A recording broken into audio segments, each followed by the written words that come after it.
så heppene av ikke sammenlagt serfrøyder i skipsfolkfrøyder, undervannsfolkfrøyder, havfolkfrøyder. Og det i samband med kallinger av her eienstående skipene, som flest i samband folk kjenner, og han reiste minne smakker av det som har man råd opp. Og så kan jeg bare helst fortelle litt om hva det for en tilfelle vi kan ha sammen, og som personlig kjent når vi har arbeidet slik, så kommer og serfrøyder Hilde Rassel og Kevin Marsten. Hilde arbeider av Uvenenhaven, skipsmuseum her, Tyska skipsmuseum, og han privater i skipsfolkfrøyder, havfolkfrøyder. Og Kevin Marsten flyre, og han flyre i Russland og privater i havfolkfrøyder. Og her kommer han så introduce your work and also what you continue with. Yes. So now very well, I think I'll sort of there, or there'll be the most time, so I said, or we should be over every year, but I don't need to let you go. Og så her kommer han så der jeg bare har detaljen til her ikke fra skipslopen, og hva handlingen tenker ut på i hoppskolen. Men da neste slide her, vi går her i 2040 av fjellet i januar. Og da var det jorden her, og man fikk oppdatert, og da var det skipslagene kommet fram etter i bjørnen, og vi tok for GPS kom til å ha posisjonen her nå.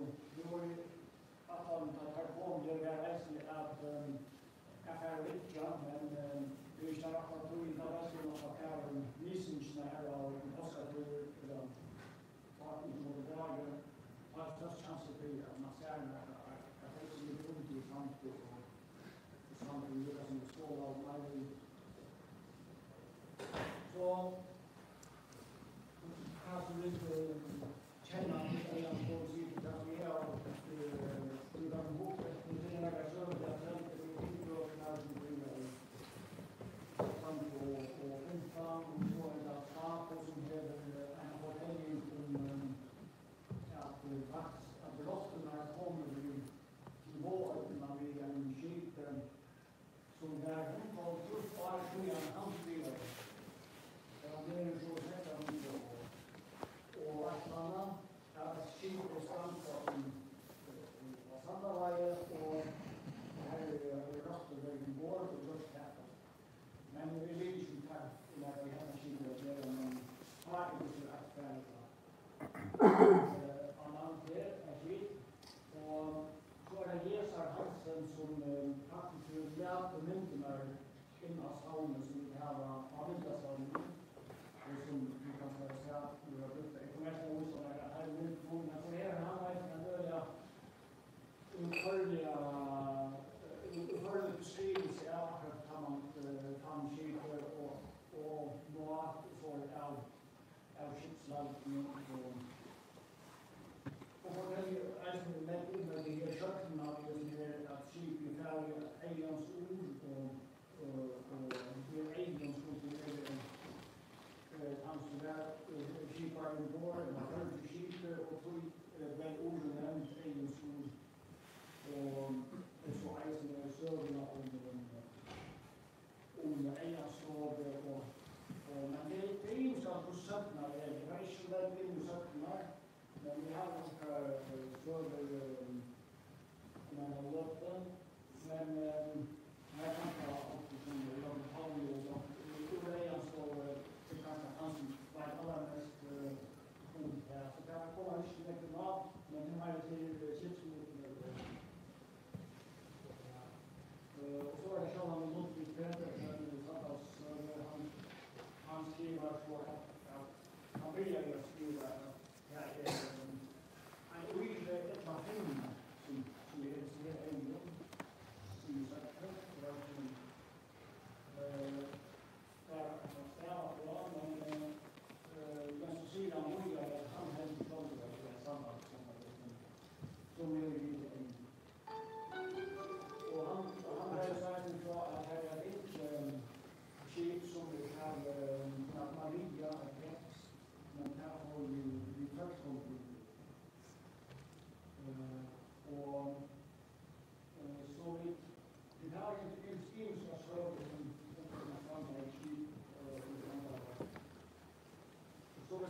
og Kraftan Mål det 12 meter långt.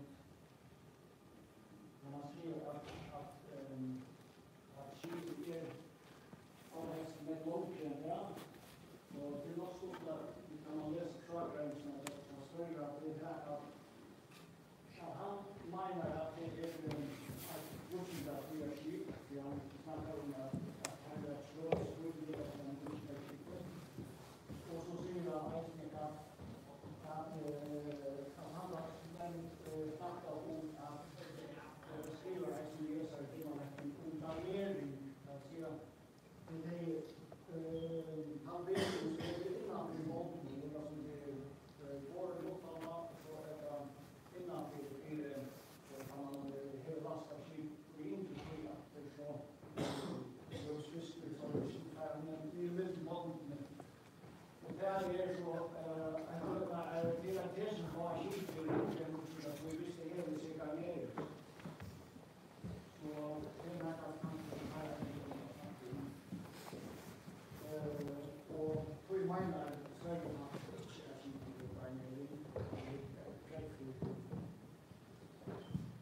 och här är det så där och så att vi kunde finna sig olika grejer man kan göra det här hemma så båda som och bära bok och vi ser läsa om så här och skriva inom så så får att det här grejerna fram och vad hon verkar det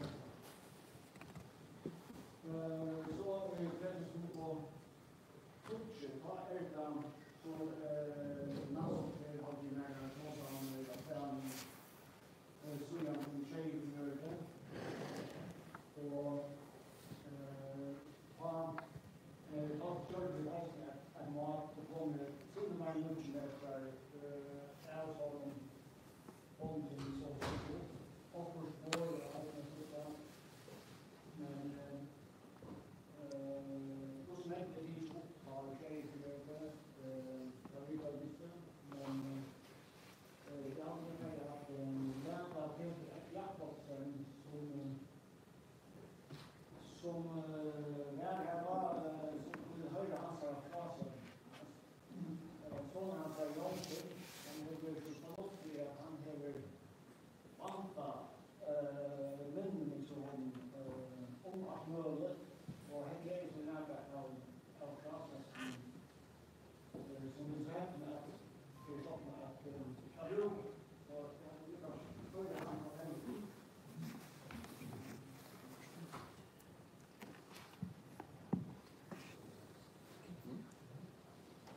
nu är det dator här. Det är Peter och vi tar det har 25:03 och det är torsdag. Och klockan hon är 20:22. Och det som vi har tagit oss om det var senast oss har vi om hot och konna. Nu ska vi ta oss om en sökte som där snacka om att det skulle ena för skip vara stranda inne i Sandalvej. Och jag har hört alla mina tøy och länkkappen min kallar sig Jens Hendrik. Han var 93 år gammal en dag jag tar i och som jag måste vara en 20 år.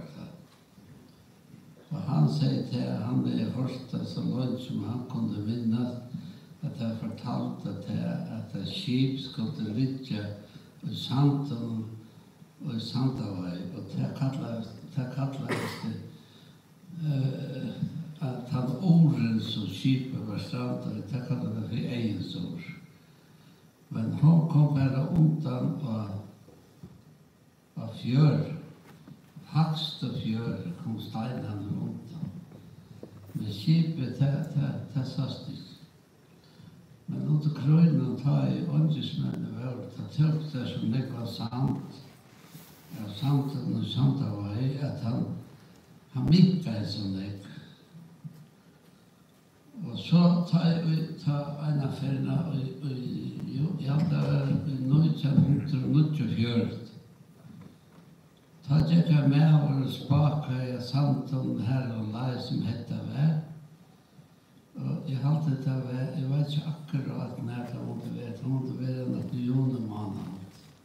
Og han gikk så spaseret i samtalen her, og så ser han knapplig at det stinker noe trø oppur samtalen nere i Kjøvarmala.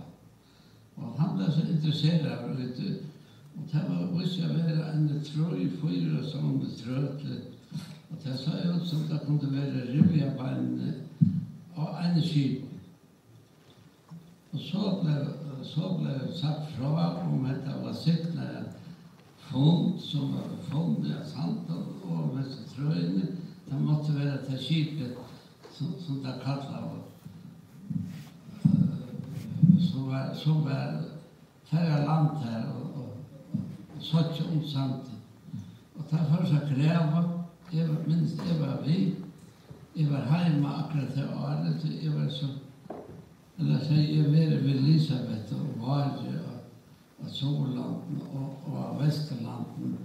Og da jeg kom hjem, så var jeg så rinker og rikker at jeg kunne ikke fære sted. Men da var jeg blevet sånn litt frever at jeg før her og greva det i samt.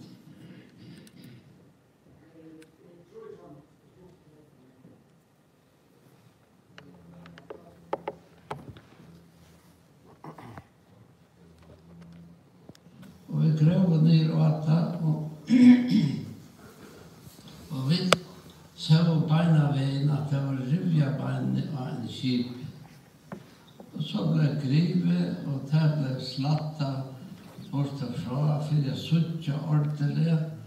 Og hette var det skipet som lenge av man snakket om, han hørt, skulle ligge og gjøre. Han hørt det, så han kunne vinne seg, som smadrok. Men, og han kunne ikke oppleve det, men jeg kunne oppleve det. Og jøkken og søkene der som var, og så kom jeg å vite hva det var for noen skip som her var. Og det var flere enn jeg som hadde hørt om dette skip. Og så prøvde jeg å røyne få dette skipet akkurat alltid opp og få det ordentlig opp. Men det hadde noen greier, så det gikk ikke. Og så minnes jeg vel at jeg tok et pette av en rivjabeine, og det var akkurat det pette som sneiet var oppe etter, det var ut etter botten og så oppe etter. Og vi gikk etter botten, og det var slatte botten av skipene inni øy. Og så alle dere få litt dette skipet og en av settene. Da var det ikke bil. Og der det gjørst en sånn, reist en sånn gaffel opp, sånn at det prøver å lytte det opp med dumkraften. Nei, ikke dumkraften, med taljen. At det er lytte det opp. Og hadde kort stroppar rundt det på forskjellige måter. Men det gikk ikke. Skipet her, det skrattna i sunter, og det fikk kjølen alltid, og så fikk det forskjellig. Og båntene til alltid måtte være en 5x5 tommer. Det er alltid det måtte være. Og det var eik. Og brettene, de var lika brei, som var panelet inni garneringen inni skipen, botten. Det måtte være en 6 tommer brei og en 2 tommer tjukt. Og det var eik. Og det treet som det har vi jo i huset. Og jeg minns vel at pape, han sier til at det var så gammelt som fra 1441.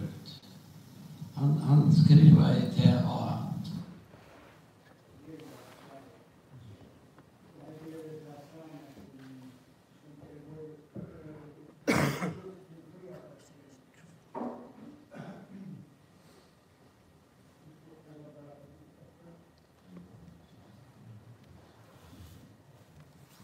Søknen sier til at det tar skipet kom opp.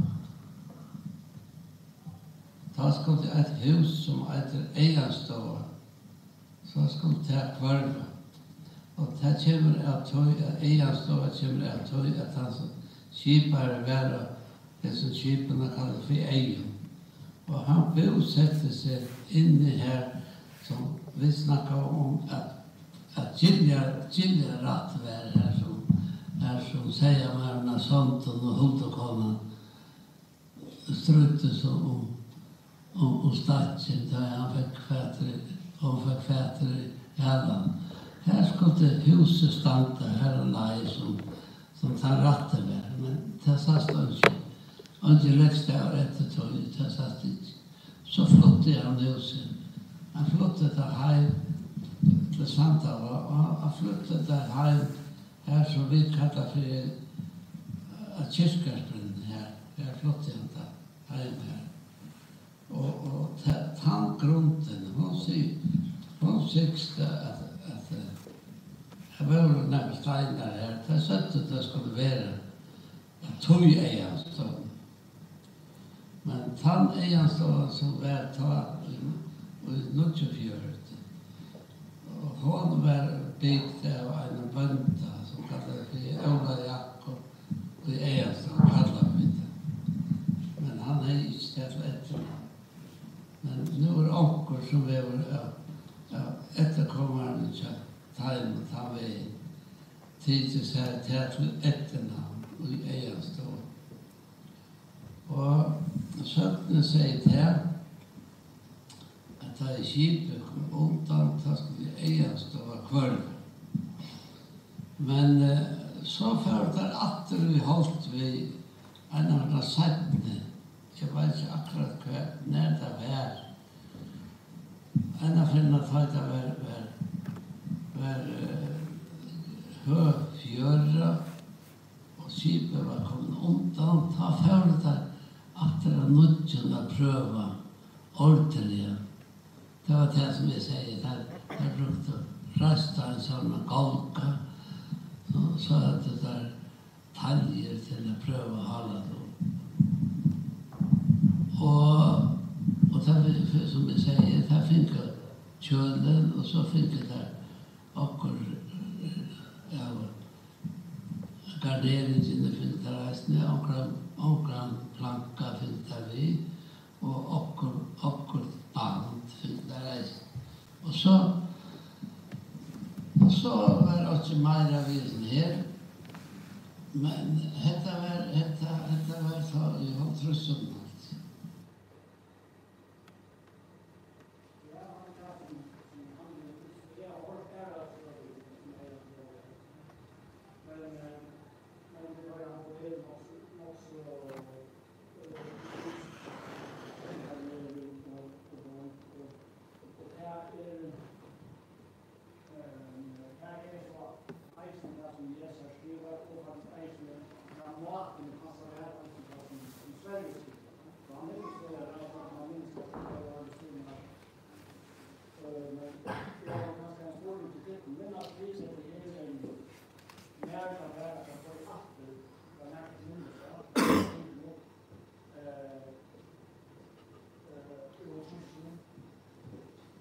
Jeg minnes da ble grevet her.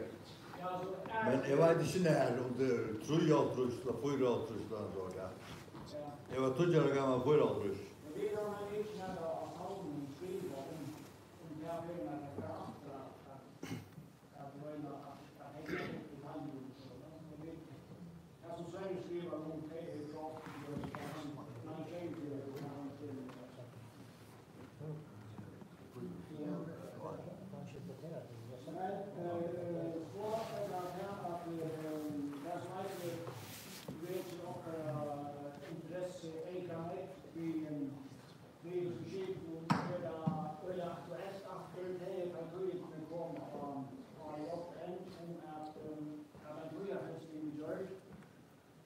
Og det er sammen Østlige som er utvalgt med, han gjør faktisk ikke et festlig av som sammen som det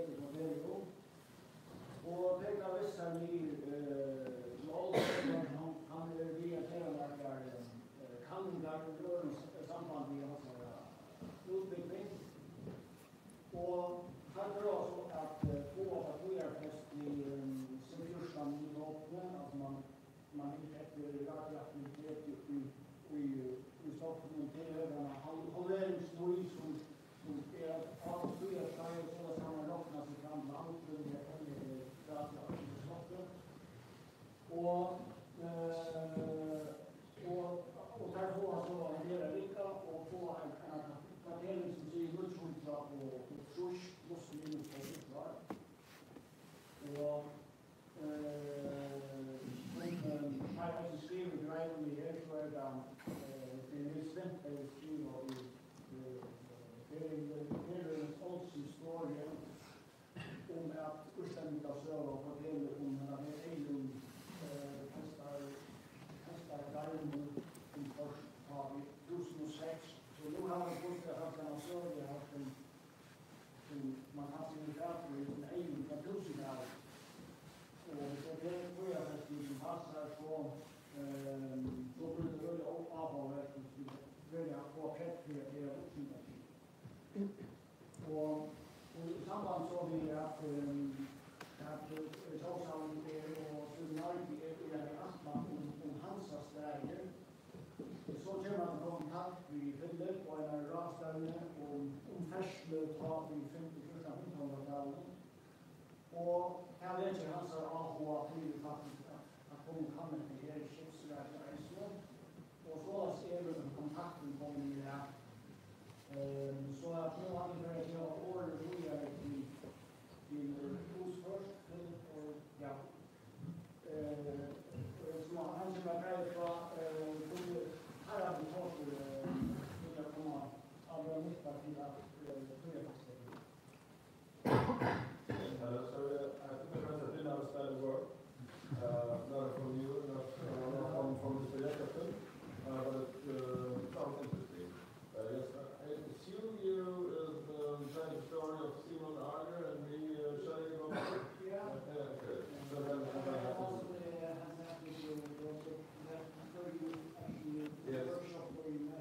Yeah, okay, yeah. So then you know also, okay.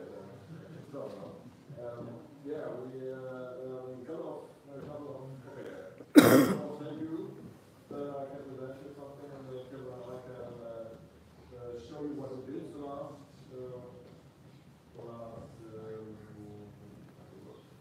days. And yeah, first of all, who I am, my name is Philip Russell. You can see I'm a PhD now. I handed my PhD last year, so we're fresh then as a postdoc. And yeah, this is one of my right. Just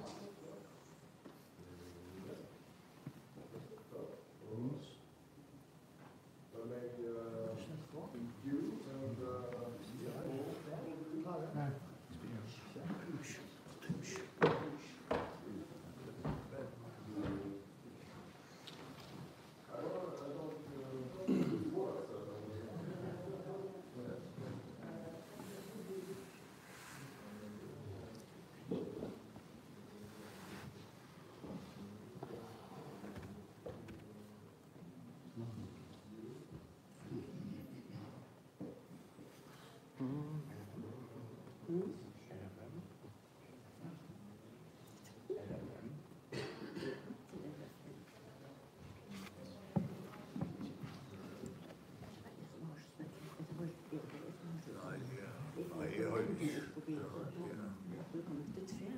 Det är så.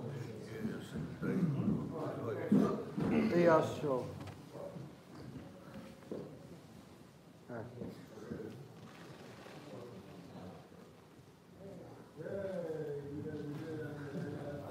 See, we're archaeologists. We're not used to technology. yeah.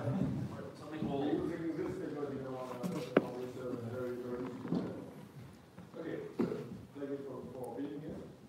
Who I am? I'm from PhD. Also something Scala and here me sitting on the boat looking very interested. And I'm also underwater activist. I'm also a little about ship building, so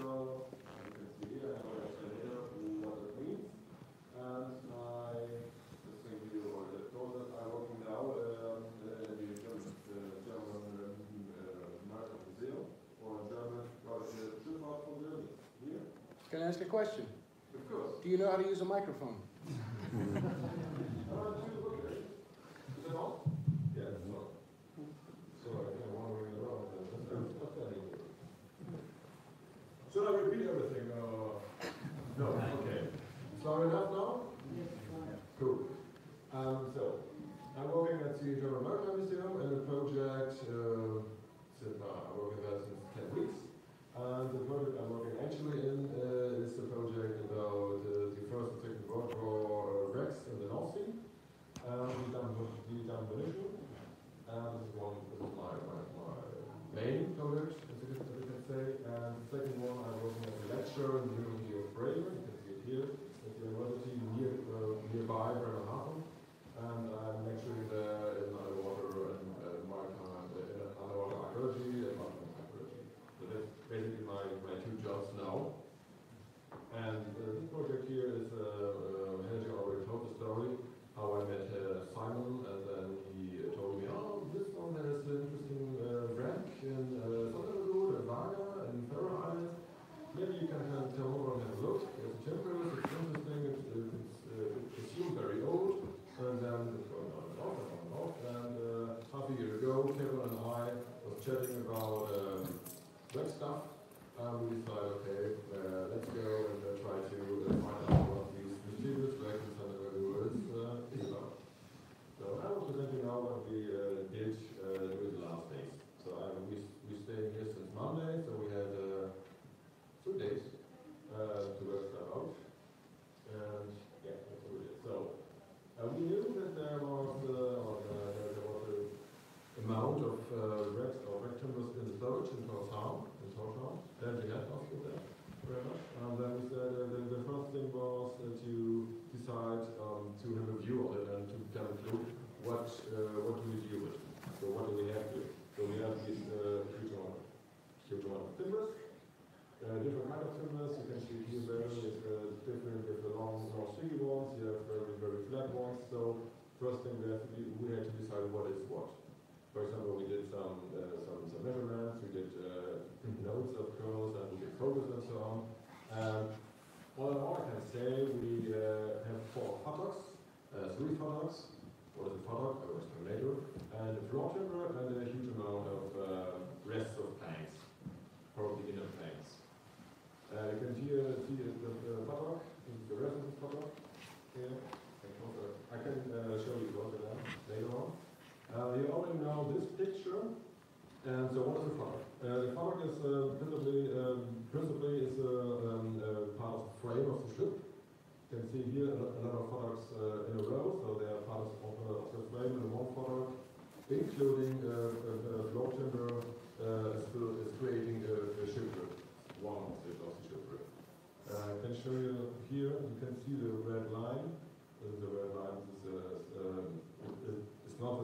That doesn't mean that this futtock is this futtock. It's just to give you an idea how it works. So it's like a IKEA sticking system normally when you're building a ship. It's not because you have to be clever on that, but it's not that complicated when you have timbers like these. So that's the middle futtock, and then you normally have an upper futtock which goes this way up. Yep. This is the floor timber. This one.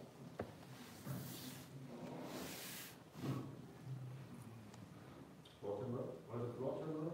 First, I have to say this timber is made of one piece of wood. So it's not. It's look broken, but it's not. It's just a huge crack. It's made of one piece of wood, and it's normally V-shaped. You see, this part is missing. Why is it missing? It's missing because it was exposed, presumably, in the water, and then the water destroyed the rest, and this part was probably filled up in the sediment, so this is why it's preserved. To show you how it works, this is a piece quite similar to this one. It's straight from the woods. It's we found it in Germany on an excavation. It's from Heimliche Metall, but it doesn't matter. It's just to give you an idea of the word. See, it's fresh from nearly fresh from wood, and the shape is already given, the ground shape. And you feel this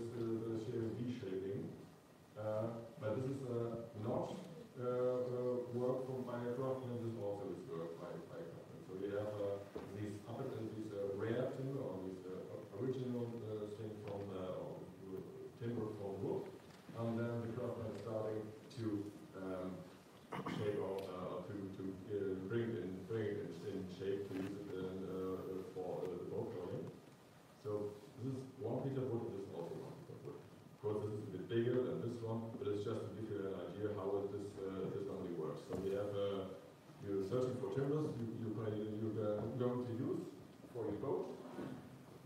And of course, better to make it easy for you when you are a shipbuilder, and you're searching for ships which already have the shape you want you may need for your shipbuilding. Okay. Just to give you an idea how it normally works, as I say, IKEA system. This is a cross section of just to give you an idea. You have this part here. This is the floor timber. Then you have the outer planking, the inner planking. Let's say it's not a proper reconstruction of that one. It's just to give you an idea how it works normally. You have here the floor timber, the keel, the deadwood, part of the keel stone, and then here comes the footrock, and then the upper footrock, for example. So this part, this red part, is this red part, for example. So you can see that. And this part here, the green section starts here, for example. So it's just like a clicking system, and then there's one cross section of the ship, and then you have all this in a row. And so you have the backbone and the ribs of the ship. That's the idea. So this is how we reconstruct, for example, ship timbers and ships which we found somewhere on the ground of the sea. Because normally we don't have such a good preservation like, for example, in Gaza or in Stockholm. It's normally this, you find something like this, maybe some planks, maybe some inners, some outer planks, maybe some covers, and then you have to puzzle it together. Normally. That's what we're trying to do during the next time for your ship here. I can't speak the name, that's one idea, and the other idea is to sample it. We always sample it, and we send it to the chronologist, but Kevin will talk about that later.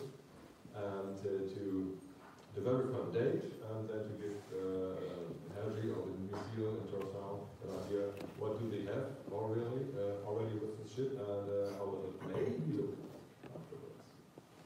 Yeah, so that's for me. Thank you for that. For listening.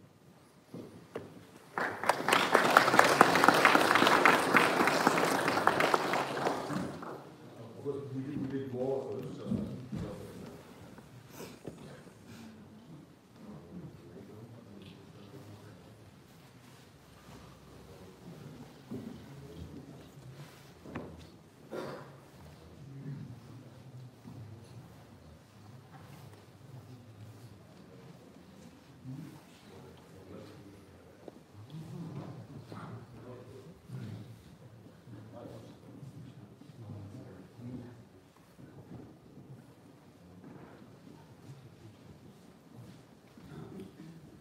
Done.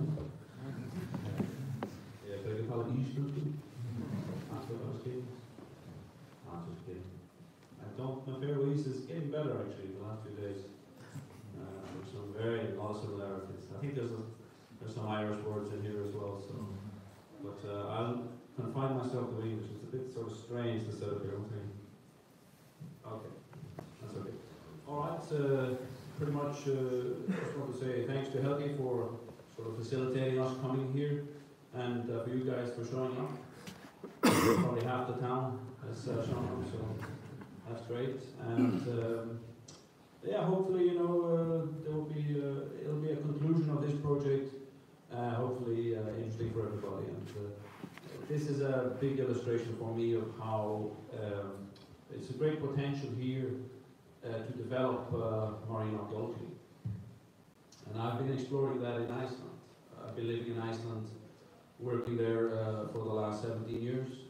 Come originally from the island south of here, Ireland, and went up there, started out in Viking archaeology, and then it's a crowded market, maybe like in the Faroes, so very few people, actually nobody was working on underwater archaeology in Iceland when I became interested in pursuing it.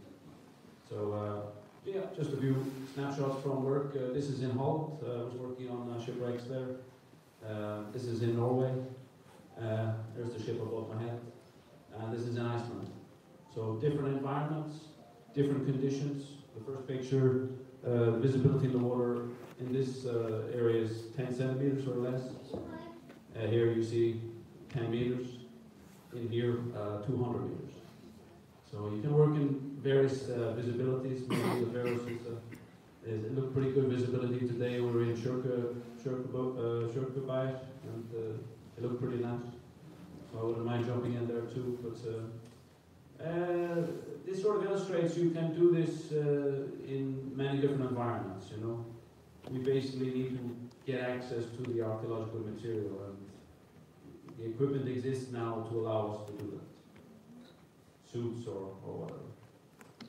This is just an overview, a real quick overview of what I've been doing in Iceland.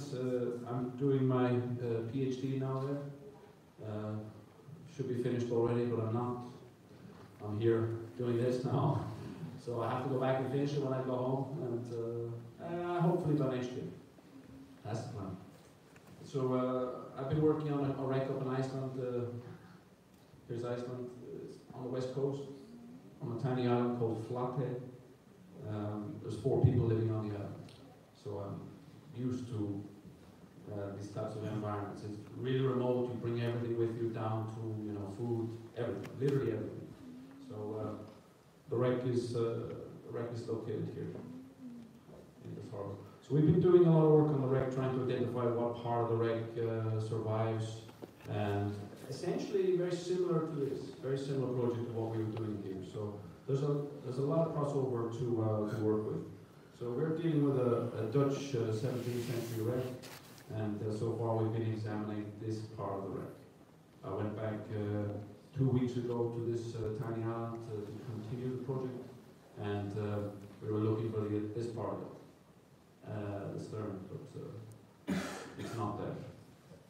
It's been taken, and yeah, so it's a result we weren't expecting. But you know, one thing we're able to do is we're able to identify the various parts of the ship, make plans of it. I guess put an archaeological framework on it, and this is done on an extremely low budget, and we have some fantastic results. This is a 3D reconstruction of what we think the ship would look like from the archaeological data. A Dutch merchant ship. You have a couple of those lying around here. I'm quite anxious to go and dive, so if you know any more details about Dutch ships, do let me know. Broken mast.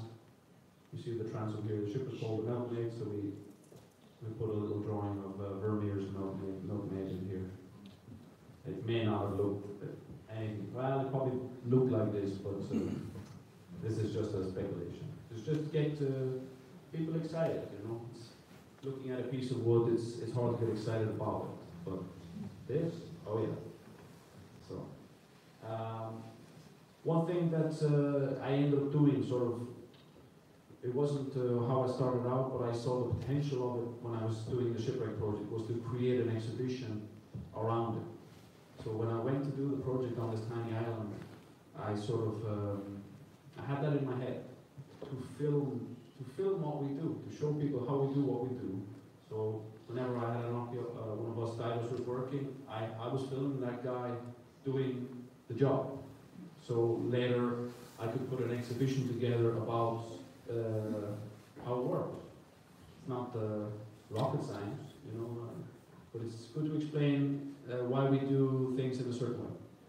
So this was actually a very successful way to promote marine archaeology in Iceland and promote my work. I mean, if you write a PhD thesis, maybe 2 supervisors read it, maybe one of your friends to copy edit it, and that's it. 3 or 4 people in the whole world know about what you've done. With this, there's already been 25,000 people to see the exhibition. So it's hitting a bigger audience. Collaboration with the Reykjavik Maritime Museum, first marine archaeological exhibition in Iceland. We created even a VR experience. So from the video, a friend of mine is into this virtual reality, 3D animation, and I just sent him the video. I took it on a GoPro. He was able to create a 360-degree video from it. So you can basically put the headset on, go diving. We just wanted to showcase the potential. That was all. That was my big. So this is the exhibition in Reykjavik. If you come over, it's only 1 hour that way. Come and visit. It's actually easier to come to Faroe Island for me than to go to where the shipwreck in Iceland is, by the way. That's 4 hours from home. This is 1 hour. So here's the exhibition downtown. It'll run for the next 2 years. So let me know if you're coming. I might show up, give you a tour. And you know, we basically made this out of nothing. Tiny budget. I wrote all the panels. I mean, I was writing this anyway for my PhD, so you know, it wasn't a huge ordeal to put it in this sort of thing. We also printed a 3D model of the shipwreck, and we actually used this 2 weeks ago while we were out doing a project. We just had it with us. Oh yeah, let's discuss this. The frames, the photos, the deck planking. Let's plan this for tomorrow, and we could discuss what we were going to do. Again, all filmed on a GoPro. Filming. That's the thing. The funny thing is, we spent a week on the wreck, 4 days of cleaning, and 45 minutes of filming to create this. So it's a massive amount of time. 80-20 principle, I think they call it. So you're spending all your time just preparing for the 45 minutes. So that's how you do it. This is a good one. This is us on this island with a quarter of the population here, wearing the VR headset inside a slaughterhouse, and everybody on this island had a virtual dive on the wreck, and they were all blown away by it, you know. And anyway, it leads me to where I am now. Me and Phil met at a conference a while back. Had it in our heads. I mean, I think it's a very similar issue in the Faroe Islands. There's great potential. It's been overlooked, completely overlooked. So there's no excuses anymore. We can do this on low budgets. The expertise is here. Well, expertise. He's sitting over the bar. He's here talking. But anyway, we can do this. You know, people are interested in it. Locals are interested. So I think there's a great chance to do something interesting. So this was my idea, or Philip's idea as well, to create a pilot project on a shipwreck that's been known, found, excavated in the 40s, 50s. There's a good history about it. It has that even thought to be Viking Age. It has that, the lure. So I thought it was an interesting thing to explore, sort of see what we could do. Plan for this week: identify and record the ship timbers, recover and store in the museum, sample timbers for dendrochronological analysis. That's just a fancy word for counting tree rings. Okay? Establish the ship age and construction type. That's going to be hopefully possible. If we get the age of it, we can start to make some conclusions about that. Establish a research collaboration with the National Museum of the Faroe Islands. So that was also important to, not just to come here in the darkness and do our thing, but we're actually all working together. Okay? Plan further marine archaeological projects to explore further potential, which I think is actually possible. This is just some of the work we've been doing this week, photographing the timbers. So what we can do is we can just photograph them, later on open it in Illustrator or Photoshop, and then draw them. Just draw over the picture. So we don't have to make a lot of time to, make detailed measurements while we're here. We can do that after. Save time. And cut some dendro samples. So here you see this part. And roughly with oak timbers, if you have up to 100 tree rings, you'll generally get a very good date. On occasion, even the month the tree is being cut, month of the year. You don't get the name of the guy who cut it though. You see where I'm going. can be extremely accurate. So for for this ship in Iceland I've been working on, My Precious, we have the oak was cut in Germany in around 1635, and it just basically gives us more information about it. We had planned to take 10 or 15 samples, but the material in the museum we've just taken 5. One from basically each of the main types of pieces. So it's always a bit like Christmas morning, the archaeologist waiting for the dates, okay? Gets the envelope, opens it up, all the nerves. So we don't know really what we're going to get back. But the person in Denmark, the specialist, another Irish person by the way, so that's good to know. Hopefully they'll do a good job. They're quite confident, she's very confident that we can get an accurate date out of this. So we'll see what happens with that. It may change the whole game. It may say it's not Viking Age and it's a later medieval ship.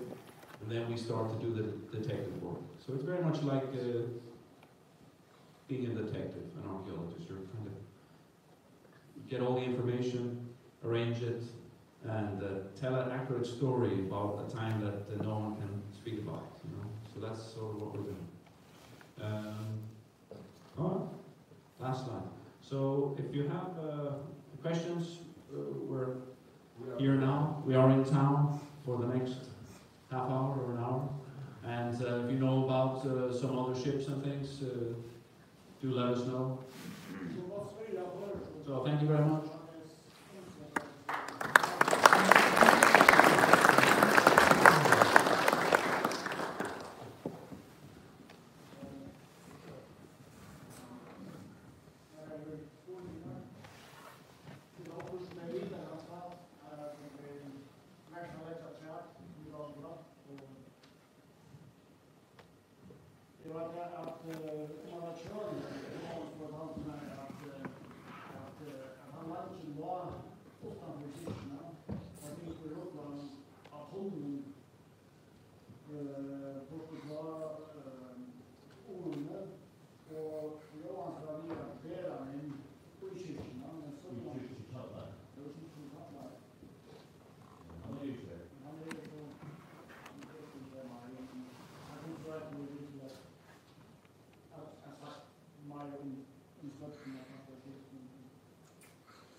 Dømes hvordan det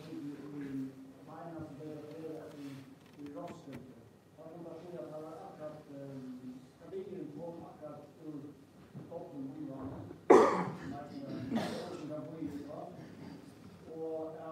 det var akkurat helt han var man tusen at man precis årsdagen. Men det var sannsynligt til at man har byggt så här skip att här har brukt fruskan liv och det sista dateringen som eller precis dateringen var när vi skedde och så icing det den öliga precis med båten och gången på att det ska få icing till uppgången maskin för landet för att vi hoppas att någon sen inte är att vi har en god och vi röda poster i många att vi ska få vi får få när det går till Kad vi se 14 handlingar i det där. Ja, det är som vi kommer men vi kan komma med fejl i som vi ser 14 kapitlen god stämmer tror jag. Ja, jeg kan fortelle fra til som det er. Ja. Så kommer over det. Sorry, good job.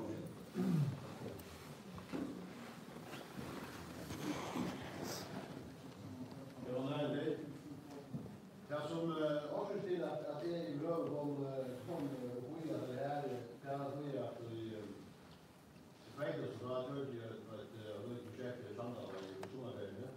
Vi leier noen forslag her fra London og innenfor viktig. Og Peter som har stått seg noen verband her, han har bygd seg også som er den. Og en av vi kom og jeg var så kom han du kommer inn i jeg skal vise deg. Så viste jeg meg fett at vi vant til det her. Og fortalte meg faktisk om det så søvn. Jeg hadde det feilesmann. Han fortalte meg om det søvn og det skip. Jeg er ikke mortet til søvn. Det var rett og fascinerende av det. Og han har så risk et årstall i det vanlige. Det stedet kurt av han bare gjør. Men det var veldig ut fra omkring søvn som han har i årst og finnes fortalt. Det spurte så om det var tid at høyerfester en sortikk som det er. Vi har akkurat arbeidet av universitetet i en oppgave for å studere en handling av en gruppe som var valgt av frem. Og universitetet her hadde vi av de som maskiner. Her hadde vi et kall som var en gastromatograf. Det fungerer på den måten at det er litt pettig av pilotenstøt av kanten. Det fremmer det opp totalt i byen i gastromatrografen. Så blir gasset færre inn i en masse aspekter, det er teknisk, men så ser man grunnstoffen i byen i hva er grunnstoffen i byen. Det er også tid at høyre det gasset inn i en nuklear accelerator som man får lyse i en deigerheller av kolstofjordstofstoffene. Og det gjør det så. Da man har vært resten enda om vi prøver pektig, det er et av det som brent i det. Men det er mye at det er så kort for kjøkken når det er gastromatrografen, og jeg fikk så en utskrift av det. Og det kom til at det er årstallet mye luksmus. Det fikk meg for arbeid med universitetet, da var det mye mennesker på navn. Det var faktisk til Gjærevind fra Ålesund. Da fortalte vi om at det her var gått ut med årstallet mye luksmus. Så syntes som ikke var. Og akkurat også i Spallegånd, der kan jeg ikke ha noen livet. Jeg var kura fra Reiter, og jeg var med det nærmere om det så gammelt som det svaret for det. Men det er ganske kan være det som det har sett om, og det kan man det. Ja, det er egentlig ikke av det. Så kan man si at det er helt vanlig, så det var det svart i enda, så var det brent ut. Her kan så man jo avvirke utslitt av kolstofhandling. Det er øyne som det gjør at folk er leier på. Det er det gjerne ting. Det er viktig. Det er å være dårlig med selv. Men så kan jeg si at hvis jeg skal være for høyre, så ser jeg det rett med gjerne ting. Akkurat hos gjerne ting. Det har vi ikke andre veien.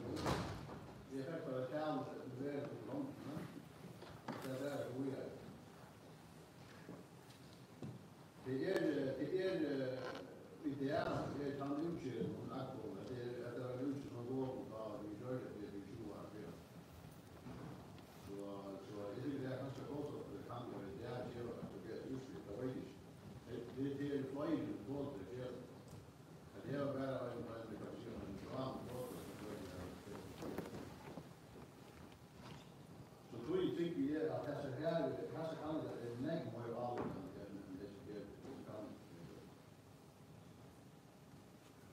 ja det är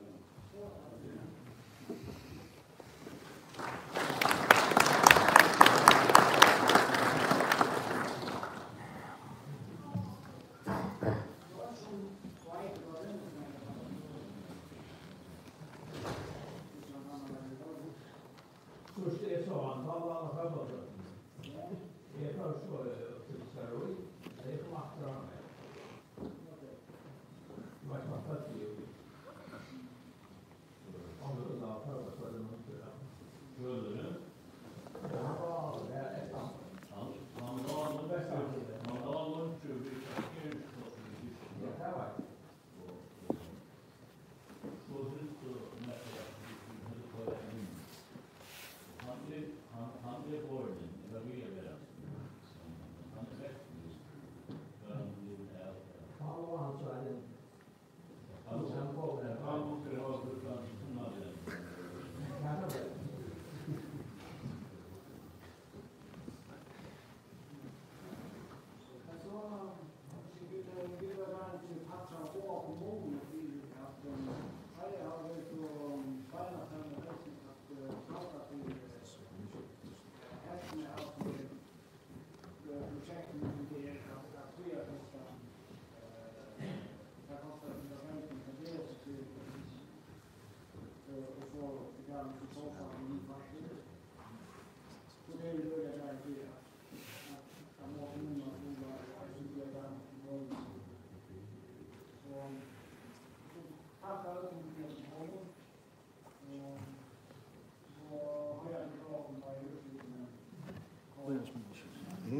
Så börjar vi.